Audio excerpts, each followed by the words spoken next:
সন্তোষপুর ত্রিকোণ পার্ক। এবারে একটা গোলাকার মণ্ডপ তারা উপহার দিচ্ছেন। কি থাকছে অবশ্য সেই গোলাকারে সেটা কিন্তু অবশ্যই রহস্য এখনো।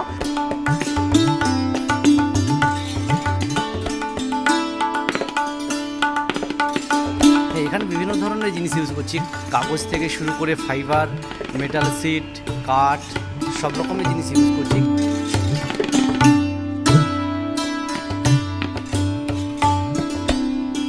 আর এখানে যেটা থিম হিসাবে আমি বেছে নিচ্ছি, যেটা পৃথিবী, অর্থাৎ মা স্বর্গলোক থেকে মর্তলোকে আসছেন। সেই মর্তলোকটা হচ্ছে আমাদের পৃথিবী, আমাদের বাড়ি, আমাদের দুয়ার। তো থিমের নাম দুয়ারে দশভূজা। সেই দুয়ার আমাদের পৃথিবী, সেই পৃথিবীটাকে সুন্দর করে সাজিয়ে তোলার দায়িত্বটা আমাদের, এবং সেই পৃথিবীটাকেই সাজিয়ে তুলছি।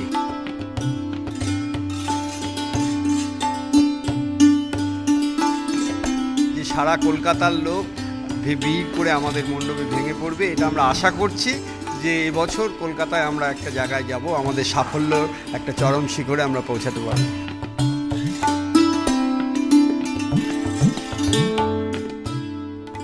পুজোর সময় কি কাজ তোমার? ঘোরার ঠাকুর দেখা। অবশ্যই যেটা শিবু জানাচ্ছিল যে একটা রহস্য রয়েছে, গোটা মণ্ডপটা কিসের আকারে হচ্ছে সেটা নিয়েই সব রহস্য।